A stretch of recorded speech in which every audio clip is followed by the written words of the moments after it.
was the one that I was trying to explain to you, was always the World Cup presentation balcony. So the West Indies and India were presented with the World Cup on that middle balcony there. These days it's actually done on the grass. So capacity, just over 29,000. The biggest cricket ground in the country, but of course in world terms this is very small. Eden Gardens, India, Melbourne, Australia, they are the biggest cricket grounds in the world, 80, 90, 100,000. So in world terms it is quite small. But it is only a cricket ground. We don't use it like Australia, who use your cricket grounds all year round. We don't. We only use this for cricket. But does anybody know the last sport that was allowed to be played on this ground was, apart from cricket? Yes? Football. No. Begins with an A. Archery. In the 2012 Olympic Games, they allowed the ground to be used for archery. What? And then we've also had hockey games played here in the 1960s, also a baseball game in the war between America and Canada to raise money for the war, and then in the very early days it was a running track as well for a couple of years.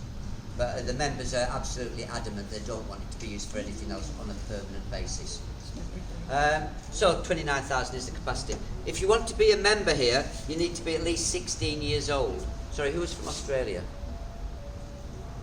So in Australia it's completely different, because in Australia you can put a baby's name down at birth, can't you? Can, yeah. To be on your cricket clubs, Melbourne, Sydney, Adelaide, etc. Here you've got to be 16. I'll come back with the questions in a second, so remember your question and I'll talk about it at the end, yeah?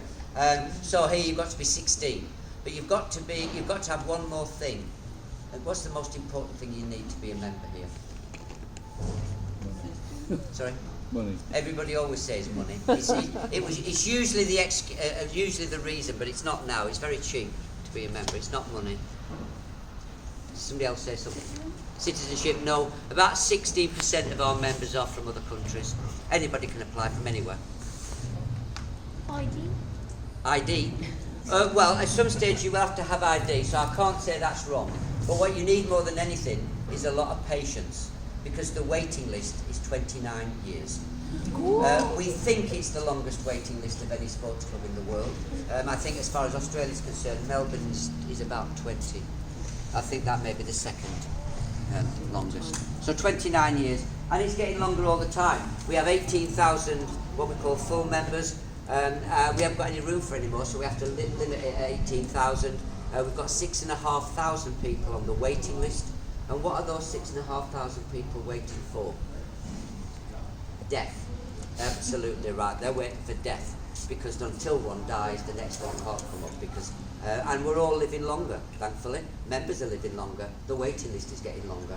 And then money does come into it. At the moment, the top price for a membership here is just over £500 a year. If you live in another country, it's about £200 to £250. Part of that is acknowledging that you've had to wait 29 years to be a member. But if you came for Australia, England, India, and you sat where you're sitting now, well, what they're going to be for Australia is £150 a day. For India last year, it was between £100 and £120 a day. It's the same price over there, and those ones are a bit cheaper. For Australia, it's likely to be about £90, £100, £110 a day. So all we've got for the public is that stand over there, the Mount stand, over to this stand. The rest are for members. So we've only got 20,000 seats for the public, which is nothing when we have Australia and India here. You will always go into a ballot for those countries, and other countries as well sometimes, but mainly Australia and India. So as a member, do you still have to pay for a ticket? No, as a member, Everything? all cricket's free for members. So you don't, and you can come here as a member any day, any match. It's your club. I don't know the percentage, but I know that that's